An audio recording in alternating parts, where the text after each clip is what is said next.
Hello, good morning, नमस्कार सभी का स्वागत है पावर ऑफ नॉलेज लीगल मेरे इस चैनल पे। आई होप सब अच्छे से पढ़ाई कर रहे होंगे। सभी को पता है बायोलॉजी सीरीज चल रही है और कल से हमने स्टार्ट किया है breathing and exchange of gases. इसका एक तरह से फर्स्ट पार्ट हम कंप्लीट कर चुके हैं। आज जो बचा हुआ पार्ट है वो कंप्लीट कर लेंगे और ये चैप्टर कंप्लीट हो जाएगा। तो शुरू करते हैं आज का सेशन। पहला इसी में सब हेडिंग जो है हमें मिल रही है वो है एक्सचेंज ऑफ गैसेस। तो जानते हैं कैसे होता है, शुरू करते हैं। Alveoli are the primary sites of exchange of gases. सभी ने सुना होगा एल्वियोलाई ही वो केंद्र है जहाँ पे एक्सचेंज ऑफ गैसेस होती है ना। Exchange of gases also occur between blood and tissues. Blood और टिश्यू के बीच में भी होता है। O2 and CO2 are exchange in these sites by simple diffusion mainly based on pressure oblique concentration gradient. तो देखिए O2 हम ले रहे हैं और CO2 हम बाहर फेंक रहे हैं, तो यही एक्सचेंज ऑफ गैसेस है ना। ये सब कहाँ हो रहा है? Alveoli is the site. Okay, समझ गए। और ये सब प्रोसेस कैसे हो रहा है? एक तो प्रेशर ग्रेडियंट की वजह से हो रहा है, यानी प्रेशर में चेंजेस आता है तभी वो चीज़ पॉसिबल हो पाती है। और एक इसमें एक सिंपल प्रोसेस क्या है, डिफ्यूजन का प्रोसेस है, ठीक है। Solubility of the gases as well as the thickness of the membranes involved in diffusion are also some important factors that can affect the rate of diffusion. अब देखिए इसमें क्या हो रहा है कि मेम्ब्रेन की थिकनेस पे भी डिपेंड करता है कि जो एक्सचेंज ऑफ गैसेस है वो कैसे होगा, ठीक है। Pressure contributed by the an individual gas in a mixture of gases is called partial pressure and represented as PO2 for oxygen and PCO2 for carbon dioxide. समझ गए? Partial pressures of these two gases in the atmospheric air and the two sides of diffusion, ठीक है। And in figure में given है किस प्रकार होता है ना।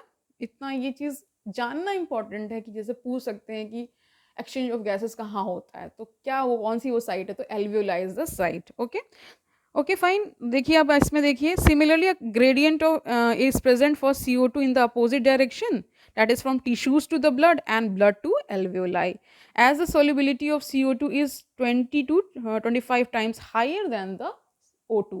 तो CO2 का जो solubility यानी उसका जो घुलन है, जो घुल जाती है ना, वो यही बोलेंगे, ठीक है, हिंदी में न। तो वो क्या है, O2 से 20 से 25 टाइम्स मतलब गुना ज़्यादा है, ठीक है। इस वजह से ऐसा होता है। The amount of CO2 that can diffuse through the diffusion membrane per unit difference in partial pressure is much higher compared to that of O2। वही बता रहे हैं। The diffusion membrane is made of 3 major layers। कौन सी 3 major layers हैं? तो एक thin squamous epithelium of alveoli, the endothelium of alveolar capillaries and the basement substance in between them। ये 3 layers हो गई, ठीक है। However, its total thickness is much less than a millimeter, ठीक है। Therefore, all the factors in our body are favorable for diffusion of O2 from alveoli to the tissues and that of CO2 from tissues to alveoli। समझ गए? अब देखिए transport of gases देख लीजिए। तो blood is a medium of transport, okay, for O2 as well as the CO2। Blood ही एक माध्यम बनता है ट्रांसपोर्ट का, ठीक है। About 97% of O2 is transported by the RBCs in the blood। RBCs क्या है? रेड ब्लड कार्पसल्स, ये ब्लड का ही पार्ट है ना। The remaining 3% of O2 is carried in a dissolved state through the plasma। Nearly 20 to 25% of CO2 is transported by the RBCs, where 70% of it is carried by bicarbonate, carried as a bicarbonate, ठीक है। अब देखिए इसमें about 7% of CO2 is carried in a dissolve state through plasma. तो कुछ plasma भी carry करता है, ठीक है। वहाँ पे देखिए 97% जो O2 है यानी हमारा ऑक्सीजन है वो RBCs कैरी कर ले जाती हैं। 3% प्लाज्मा करता है। यहाँ क्या है, 7% जो है प्लाज्मा करता है, ठीक है। और 70% देखिए इसमें कारण इसका साफ साफ है, क्योंकि O2 हमें चाहिए बॉडी के लिए, CO2 हमें निकालना है, तो ये भी आप समझ लीजिए, ठीक है। ट्रांसपोर्ट ऑफ ऑक्सीजन देख लीजिए। Haemoglobin is a red coloured iron containing pigment present in the RBCs। सबको पता है ये, क्योंकि हम हीमोग्लोबिन ही टेस्ट करते हैं कि कितना है, ठीक है।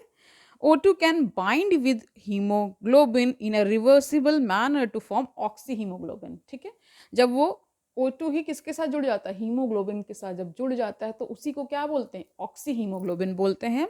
Each haemoglobin molecule can carry a maximum of 4 molecules of O2।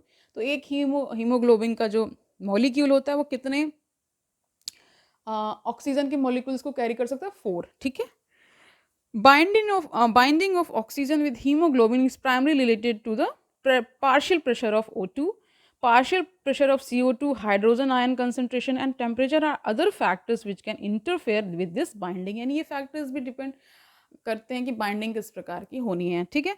A sigmoid curve is obtain when percentage saturation of haemoglobin with O2 is plotted against the PO2। PO2 is partial oxygen pressure का है ना, वही चीज़ बता रहे हैं जो कहीं ना कहीं पार्शियल प्रेशर जो क्रिएट होता है।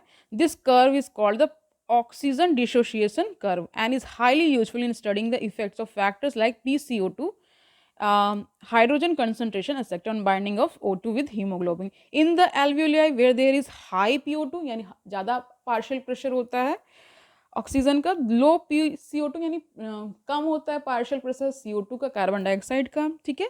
Lesser hydrogen concentration, lower temperature. The factors are all favourable for the formation of oxy haemoglobin. यानी जो बनना है, क्या बनना है, ऑक्सी हीमोग्लोबिन बनना है, उसके लिए सारे ऐसी चीज़ें फेवरेबल चीज़ें हो जाती हैं, तभी ऐसा हो पाता है, ठीक है। समझ गए। अब जानिए, देखिए क्या हो रहा है आगे। whereas in the tissues where low PO2, high PO2 है ना, high hydrogen concentration and higher temperature exist, the conditions are favourable for dissociation of oxygen from the oxy haemoglobin. जब हटना है तो उसकी उल्टे हो जाती हैं चीज़ें ना, ठीक है। जब जब वहाँ से ऑक्सीजन को रिलीज होना है तो चीज़ें अलग हो जाएंगी, ठीक है। डिसोसिएशन जब होना है, this clearly indicates that O2 gets bound to haemoglobin in the lung surface and gets dissociated at the tissues के लेवल पे डिसोसिएशन होना है, ठीक है। Every 100 ml of oxygenated blood can deliver around 5 ml of O2 to the tissues and under normal physiological conditions. यानी कि बता रहे every 100 ml of oxygenated blood, यानी वो ब्लड जिसमें ऑक्सीजन जुड़ चुका है, अब वो ऑक्सीजन के साथ ब्लड है तो इसीलिए उसको ऑक्सीजनेटेड ब्लड कह रहे हैं। तो वो क्या डिलीवर करता है, लमसम 5 ml O2 को टिश्यूज तक दे देता है, क्योंकि जब नॉर्मल कंडीशंस हैं, यानी कोई आपको व्याधियाँ नहीं लगी हुई हैं, कोई आपको बीमारी नहीं लगी हुई है, कोई आपको इशू नहीं है, तो ठीक है। अब देख लीजिए transport of carbon dioxide. O2 is carried by haemoglobin, ये भी हीमोग्लोबिन के द्वारा ही हो रहा है, as carbamino haemoglobin about 20 to 25%. This binding is related to the partial pressure of CO2. No? PO2 is major factor which could affect this binding. When PCO2 is high and PO2 is low in the tissues, more binding of carbon dioxide occurs. Whereas when the PCO2 is low and PO2 is high, as in the alveoli, dissociation of CO2 from carba amino hemoglobin takes place. समझ गए? That is carbon dioxide which is bound to hemoglobin from the tissues is delivered to at the alveoli. ठीक है, समझ गए।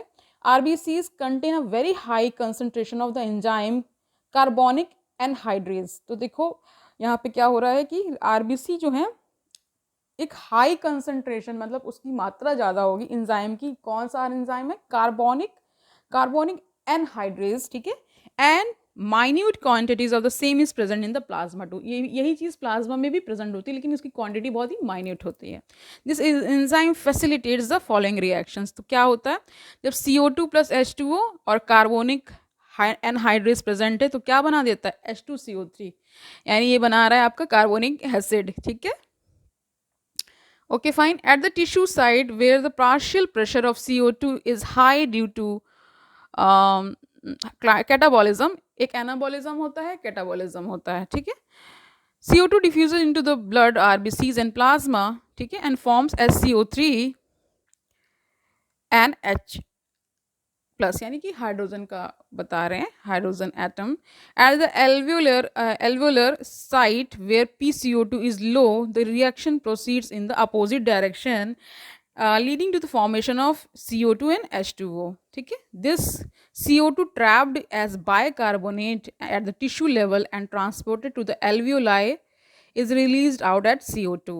Every 100 ml of deoxygenated blood delivers approximately 4 ml of CO2 to the alveoli. अब देखिए यहाँ पे देखिए oxygen के केस में क्या था कि हर 100 ml पे कम से कम 5 ml O2 जा रहा था, यहाँ पे 4 ml ही है, ठीक है।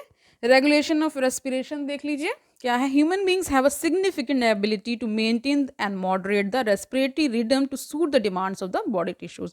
This is done by the neural system. सब दिमाग से ही होता है. ठीक है. A specialised centre present in the medulla region of the brain called respiratory rhythm centre is primary responsible for this regulation. अब देखिए मेडुला रीजन में ही इसका सिस्टमाइज्ड या स्पेशलाइज सेंटर बना हुआ है. उसकी वजह से सारी गतिविधियाँ होती है ना ब्रीदिंग एंड रेस्पिरेशन की. ये रेगुलेशन जो होता है पूरा. ठीक है. Another centre in the pons region of the brain called pneumotaxic centre ना, इसमें पी साइलेंट है, can moderate the functions of the respiratory rhythm.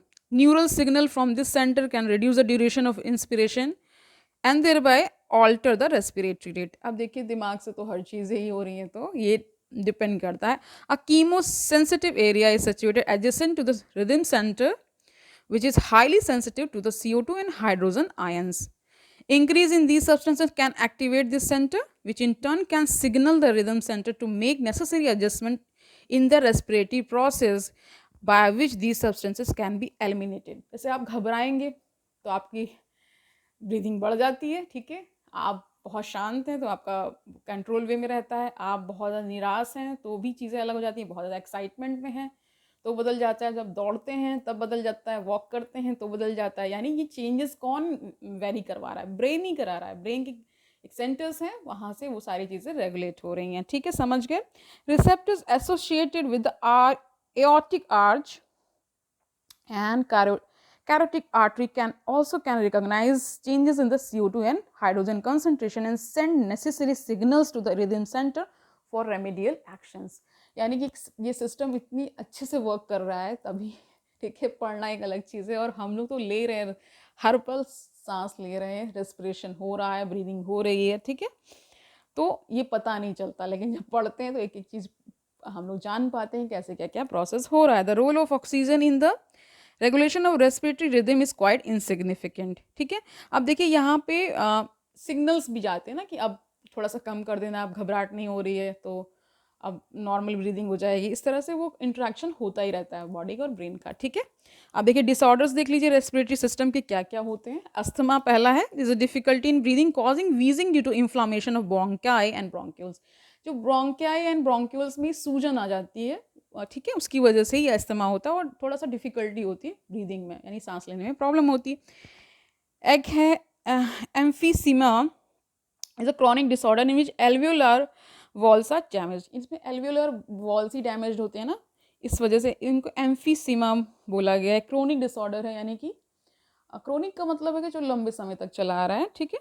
Due to which respiratory surface is decrease, जो ये क्या करता है, रेस्पिरेटरी सर्फेस को ही decrease कर देता है. One of the major causes of this is cigarette smoking. ठीक है. ये सिगरेट स्मोकिंग से होता है, इसलिए सिगरेट छोड़ें आज से ही जो इसका पान वगैरह करते हैं. अब देखिए ऑक्यूपेशनल रेस्पिरेटरी डिसऑर्डर क्या होते हैं. In certain industries, especially those involving grinding or stone breaking, so much dust is produced that the defense mechanism of the body cannot fully cope with the situation. अब देखिए बहुत सारी industrial area जहाँ paint बन रहे हैं ना, जहाँ स्टोन वाला काम हो रहा है, तो उससे जो धूल उड़ती है ना, वो अच्छा नहीं होती है लंग्स के लिए. वही बता रहे, long exposure can give rise to the inflammation leading to fibrosis, यानी पॉलीफरेशन ऑफ फाइब्रस टिश्यूज़. जो टिश्यूज़ होते हैं वही गड़बड़ा जाते हैं, उनमें कुछ ना कुछ कमी आ जाती है या वो कुछ स्वेलिंग हो जाती है, बहुत ज़्यादा टिश्यूज़ का डैमेज हो जाता है तो भी दिक्कतें होती हैं. And this causing serious lung damage. ठीक है. Workers in such industries should wear protective mask. उनके लिए क्या हिदायत दी जाती है कि प्रोटेक्टिव मास्क को वेयर करें, तभी ये चीज़ प्रिवेंट की जा सकती है, इस तरह के डिसऑर्डर्स को अगर प्रिवेंट करना है. तो आज ये चैप्टर कंप्लीट होता है. ठीक है. Breathing and exchange of gases हमने आज कंप्लीट कर लिया है. कल देखते हैं क्या नया टॉपिक हम लेकर आते हैं. और उसके बाद अगर ये बायोलॉजी सीरीज़ कंप्लीट हो जाती है, उसके बाद हम नया सब्जेक्ट लेंगे. इट मे बी बायोलॉजी और सम अदर. ठीक है. बायोलॉजी पार्ट 2, क्योंकि ये अभी हम अभी बहुत ही NCERT कर रहे हैं ना, तो ये 11th क्लास की है, तो 12th का भी देखेंगे क्योंकि कई चीज़ें इसमें हैं जो हमें जाननी चाहिए. अभी हमने एक सेशन हम उसका लेंगे जिसमें प्लांट हार्मोन से भी क्वेश्चंस आते हैं, जैसे ऑक्सिन्स हैं, साइटोकाइनिन है, सब हार्मोन्स के बारे में पूछा जाता है ना कि इनके क्या फंक्शंस हैं प्लांट्स के उसमें. ठीक है. ये क्वेश्चंस आते हैं, इसलिए इसको करना ज़रूरी होगा. ये बायोलॉजी पार्ट 1 है, ये क्लास 11 की NCERT है, इसको हम कर रहे हैं क्योंकि यही सिलेबस में कह सकते हैं गिवन है। एडवांस स्टडी तो मेडिकल स्टूडेंट्स करते हैं, ये इतना तो बेसिक हमें जानना चाहिए for competition point of view, ठीक है। जो और ज़्यादा पढ़ना चाहते हैं उनके लिए एडवांस बुक्स हैं, वो उसमें रेफ़र कर सकते हैं। और ज़्यादा डीप स्टडी करना चाहते हैं, क्योंकि बायोलॉजी तो मेरा फेवरेट सब्जेक्ट है और एक अलग ही अटैचमेंट है इससे, स्पेशली जूलॉजी पार्ट, ठीक है। बॉटनी उतना मुझे नहीं पसंद है, but I can deal with it, ठीक है। कल मिलते हैं, तब तक के लिए आराम से पढ़ते रहिए, बर्डन मत लीजिए। All the best.